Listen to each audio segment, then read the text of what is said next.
안녕.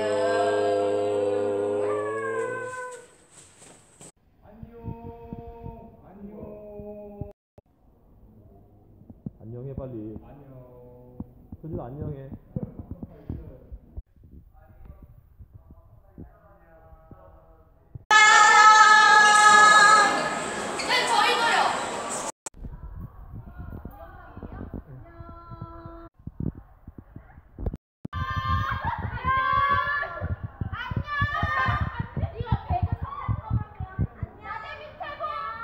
안녕.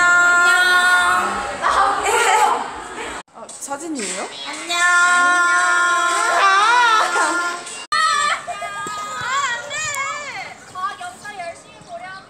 안녕.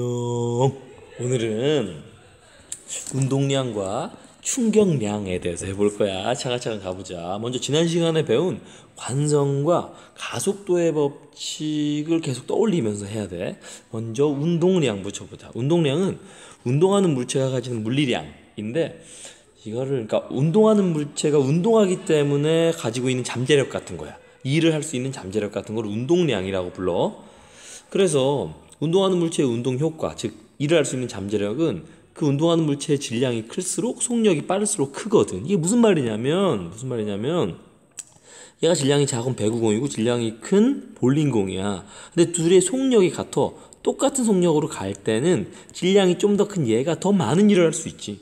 그치? 더 많은 에너지를 가지고 있잖아. 그래서 얘가 더 운동량이 크다고 하는 거라고. 질량이 클수록 운동량이 커. 또 한편으로는 양쪽의 질량이 같을 때, 질량이 같은 공일 때는 더 빨리 움직이는 게 더 큰 일을 할 수 있지. 너무나 당연한 얘기지. 그걸 우리는 운동량이라고 해. 운동량은 결국 질량에 비례하고 속력에 비례해.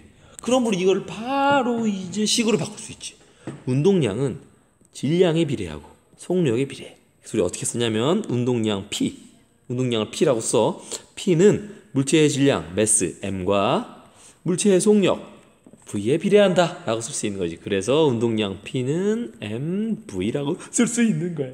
알겠지? 이렇게 되는 거야. 단위는 이렇게 되는 단위 얘기 좀 이따 하자. 질량이 5kg인 토끼랑 질량이 400kg인 거북이가 달리기 시합을 하고 있어요. 토끼가 거북이보다 10배 빠른 속력으로 달리고 있어. 그럼 누구의 운동량이 더 클까? 설명을 해볼까? 어떻게 해야 되냐? 어떻게? 바로 운동량 P는 M 곱하기 V잖아. M 곱하기 V야. 근데 지금 토끼 같은 경우는 질량이 5니까 토끼의 운동량 P는 토끼의 질량 곱하기 V일 거고. 아이, 다시 지울 수 있죠. 에이? 자, 토끼의 질량 바로 5kg 곱하기 V일 거고, 거북이 운동량 P는 400kg 곱하기 V겠네. V겠지. 근데 토끼가 거기보다 10배 빠르대. 10배 빠르니까 토끼의 속력을 뭐 10m/s라고 하고 거북이의 속력을 1m/s라고 하면 되겠네. 그치? 그럼 계산을 해보면 어떻게 돼? 얘가 지금 어떻게 되냐면 5kg 곱하기 10m/s니까 50kg 곱하기 m/s가 되겠네. 요렇게 될 거란 말이지. 단위를 무시하면 안 돼. 단위를 늘 데려가야 돼. 그래서 이렇게 되면 그대로 계산하면 400kg m/s가 되겠네. 그치? 그럼 누가 더 운동량이 큰 거야? 누가 더 큰 거야? 거북이가 더 큰 거지. 그렇지. 그치? 알겠지? 자, 이제 힘에 대해서 좀 더 해보자. 충격량을 배우기 위해서. 힘은 물체의 모양이나 운동 상태를 변화시키는 원인이야. 수업 전에 했었지. 힘을 줘서 모양을 바꾸거나 운동 상태를 변화시킬 수 있잖아. 운동 상태를. 그치? 그래. 힘이라 그래. 운동 상태라는 건 물체의 빠르기와 운동 방향을 의미하는 거고, 힘에 의해서 이렇게 운동 상태가 변하고 모양이 변하는 거지. 그럼 힘이 작용하면 어떤 일이 벌어지는가를 보자. 먼저 힘이 운동 방향이랑 같은 방향으로 작용하면 속력이 증가하겠지. 그치? 속력이 증가해. 그럼 요번엔 반대 방향으로 작용하면 속력이 감소하겠지. 너무 당연한 얘기지. 그럼 요번엔 운동 방향이랑 수직으로 작용하면 그럼 어떻게 돼? 운동 방향만 변해. 속력은 변하지 않고. 정확히 수직이면. 운동 방향이랑 비스듬하게 작용하면 이렇게 속력과 운동 방향이 모두 변해. 이거 중학교 때 했던 거야. 당연한 이야기고. 이거를 가지고 이제 우리가 드디어 뉴턴 운동의 제 3법칙을 배울 수 있어. 뉴턴 운동 제 1법칙은 관성이었고, 2법칙은 가속도 법칙이었지. 바로 3법칙은 작용 반작용 법칙이야. 이름만 들어도 뭔지 느낌이 오잖아. 작용 반작용은 뭐냐면 한 물체가 다른 물체에 힘을 작용하면 작용한 물체 역시도 그 작용받은 물체한테 그대로 똑같은 힘을 반작용으로서 받는다라는 이야기지. 바로 이런 거야. 내가 이 상자에 어떤 힘을 가하면 이 상자든 나한테 똑같은 크기는 같은데 방향은 반대인 힘을 작용해 준다. 반작용으로 작용한다는 거지. 이게 바로 작용 반작용의 법칙이야. 예를 들면 수영 선수가 발로 수영장을 치면 작용을 가하면 수영장 벽이 수영 선수의 발에 방금 받은 힘의 정반대 방향, 똑같은 크기의 힘을 작용한다는 거지. 같은 힘을 반대 방향으로 작용해. 작용 반작용이야. 로켓가 힘을 아래로 가하면 작용하면 똑같은 힘, 같은 크기의 힘을 반대 방향으로 반작용이 가해져. 반작용은 바로 로켓을 위로 밀어올리는 힘이겠지. 이게 바로 작용 반작용이야. 주먹으로 볼에다가 펀치를 가하면, 작용을 가하면 볼 역시 똑같은 크기의 힘을 주먹으로 반작용을 가한다는 거지. 주먹으로 볼을 때렸다고 볼 수도 있지만 볼로 주먹을 때렸다고 볼 수도 있다고. 힘의 크기가 똑같으니까. 이게 바로 작용 반작용이라고. 질문. 얼음판 위에서 어른이랑 아이가 스케이트를 신고 마찰력은 없다고 가정하는 거야. 그래서 신고 서로 손바닥으로 밀었어. 그러면 어른의 질량이 아이의 2배일 때 누가 더 먼저 가장자리에 빨리 도달할지를 지금까지 배운 가속도의 법칙과 작용 반작용의 법칙으로 굉장히 과학적으로 설명을 해. 도장죽에서 수업 시간에 설명해. 바로 시작하자마자 이것부터 설명하고 시작하자. 도장죽에서. 몇 분 남았어? 6분. 자, 이제 드디어 이걸 토대로 충격량이라는 걸 한번 배워보자. 충격량은 충돌 과정에서 물체가 받는 충격의 정도야. 뭐 이름처럼 충돌 그 순간 야구 방망이와 야구공이 받는 힘의 크기를 비교하면 어떻게 될까? 작용 반작용을 배운 너희라면 알지. 어때? 똑같아. 이 방망이가 이쪽으로 힘을 작용하면 이 공 역시도 똑같은 크기의 힘을 반대 방향으로 반작용으로 작용하지. 그래서 결과적으로 같은 크기의 힘을 서로 주고받는다라고 말하는 게 맞지. 그럼 충격량의 크기. 큰 충격을 주기 위해서는 어떻게 해야 되냐? 너무나 뻔한 이야기야. 힘을 오래 주면 되지. 이게 바로 충격량이야. 충격량은 그래서 힘 곱하기 충돌 시간으로 표현해. 너무 당연한 얘기잖아. 힘을 오래 주면 충격이 커지겠지. 그래서 충격량 I는 힘 곱하기 충돌 시간. 요렇게 표현하지. I는 FT라고 표현을 해. 알겠지? 단위 얘기 좀 이따 하고. 여기서 이제 단위 얘기를 할 건데 이제 둘의 관계가 굉장히 중요해요. 물체가 받는 충격량은 운동량의 변화량과 같다라는 이야기야. 이게 왜 그러냐면 어떤 물체가 운동함으로써 일을 할 수 있는 잠재력을 갖잖아. 그럼 얘가 가다가 얘한테 꽉 부딪히면서 멈췄어. 그럼 운동량이 멈췄으니까 운동량이 0이 되잖아.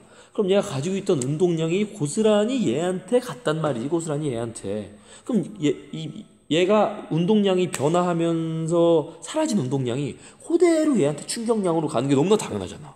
우주에선 에너지가 보존돼야 되거든.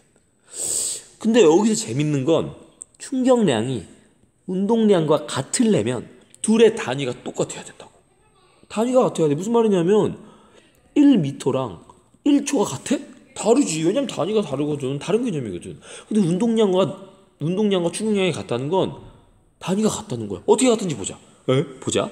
충격량 I는 뭐 곱하기 뭐라 그랬어? 힘 곱하기 시간이라고 그랬지. 근데 힘의 단위는 뭐였어? 뉴턴이었지. 뉴턴을 우리가 풀었으면 어떻게 쓸 수 있다 그랬어? 킬로그램 곱하기 미터 퍼 세크의 제곱으로 쓸 수 있다 그랬지. 그럼 그대로 한번 단위를 보면 이렇게 돼. 얘의 단위는 킬로그램 곱하기 미터 퍼 세크의 제곱. 힘의 단위니까 시간의 단위는 세크라고 하자. 둘을 곱하면 어떻게 돼? 뽁뽁 나누어 없어지지. 제곱이니까. 그럼 어떻게 돼? 킬로그램 곱하기 미터 퍼 세크라는 단위가 된다고. 이게 바로 충격량의 단위야. 그럼 운동량의 단위는 보자. 운동량 P는 M 곱하기 V라고 그랬지. M 질량의 단위니까 단위가 킬로그램. V의 단위는 뭐야? 미터 퍼 세크니까 미터 퍼 세크. 오! 단위가 똑같네. 그치? 결국 충격량과 운동량은 단위가 똑같고 실제적으로는 같은 개념이라는 거야. 같은 개념인데 바라보는 방향, 그 상황에 따라서 다르게 표현할 뿐이라고. 충격량과 운동량. 무슨 말인지 알겠지? 됐어. 그래서 물체가 받은 충격량이 같을 때 이제 우리 충격량이란 개념을 응용해 보자. 응용해 보면 이렇게 돼요. 충격량이 같으면, 즉 I가 같으면 충돌 시간이 길어지면 힘이 줄어들어. 왜냐면 충격량 I는 힘 곱하기 시간이었잖아. 얘가 같으면, 얘가 일정하면 이 값이 커지면 커질수록 이 값이 작아지겠지. 그치? 막 얘가 10이면 t가 1일 때 f는 10이 되고, 그치? 만약에 t가 2면 f는 5가 되고, t가 10이면 f는 1이 되네. 그치? 즉 시간이 커지면 커질수록 얘가 같으면 시간이 커지면 커질수록 가해지는 힘이 작아진다는 거지. 이게 바로 충격량의 굉장히 중요한 비밀이야. 그래서 우리는 충격을 줄이기 위해서 어떻게 하냐면 닿는 시간을 길게 하지. 운동량의 변화가 긴 시간 동안 이루어지면 자동차가 받는 힘이 작아져. 상대랑 충돌하면 상대랑 충돌하는 시간이 기니까 상대를 밀고 가니까. 만약에 벽이랑 부딪히면 아주 운동량의 변화가 짧은 시간 동안 이루어져. 시간 잠깐 동안 이루어진다고. 그러니까 그 많은 충격량이 고스란히 차한테 가서 자동차가 받는 힘이 크지. 그래서 이걸 이제 포수가 공을 잡는 걸로 한번 설명을 해보자. 공을 잡을 때 그냥 빡 잡는 게 있고 툭 이렇게 잡는 게 있잖아. 다시 빡 잡는 것과 툭 이렇게 잡는 거. 그럼 둘 중에 뭐가 더 포수가 손이 덜 아플까? 즉 포수의 손에 가해지는 힘이 적을까에 대한 얘기를 해보자. 먼저 공을 이렇게 잡든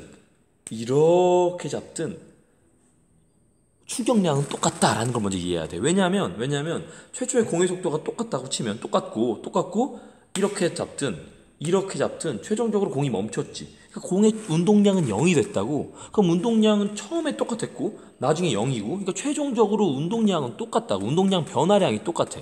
그 말은 이 글로브에 가해지는 충격량 역시도 똑같다는 거지. 그런데 충격량 I는 뭐라 그랬어? 힘 곱하기 시간이라 그랬지. 그러니까 내가 닿는 시간을 이렇게 짧게 할 때는 이 값이 작아지니까 이 값이 커진다고. 그치? 근데 내가 얘를 붕 이렇게 닿는 시간을 길게 하면 이 값이 t 값이 커지니까 f 값이 작아지겠지. 즉 더 손이 덜 아파. 손에 닿는 힘이 적어진단 말이야. 이걸 그래프로 표현해 보면 충돌 시간 힘의 그래프를 보자. 충격량은 힘 곱하기 I를 왜 이렇게 썼냐? I.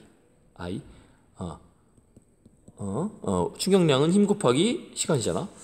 충돌 시간 곱하기 힘, 가로 곱하기 세로, 충돌 시간 곱하기 힘. 이게 바로 충격량이라고. 즉 이 아래쪽 넓이가 충격량이라는 건데, 지금 충격량이 같잖아. 포수가 공을 그냥 잡든 쑥 밀면서 쫙 당기면서 잡든 충격량이 같은데, 그럼 충돌 시간이 길어지면 충격량, 그러니까 힘이 작아지고 받는 힘이 작아지고, 충돌 시간이 짧아지면 받는 힘이 커진다라는 그걸 그래프로 나타낸 거야. 무슨 말인지 알겠지? 뭐 사실 굉장히 일상적인 경험으로 알 수 있는 건데 그걸 물리적으로 설명해 보는 과정이지.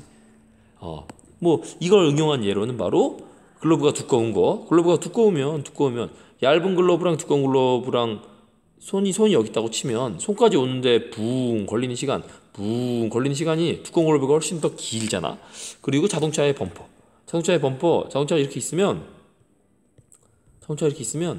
이 범퍼 부분이 좀 비어 있고 찌그러지기 좋게 돼 있어. 그래서 뭔가 벽이랑 부딪힐 때 얘가 이 딱딱한 부분이랑 바로 닿지 않고 쑥 다니까 시간을 늘리는 거지. 자전거의 스프링도 그렇지. 사람의 엉덩이가 있고 이 바닥이 있을 때 바로 쿵쿵쿵 닿으면 닿는 시간이 짧지만 엉덩이가 있고 스프링이 이렇게 있으면 실제로 닿을 때 얘가 붕붕 닿는 시간이 길어지니까. 그치? 결과적으로 F값이 작아지는 거지. 이런 거야. 고생했어. 안녕.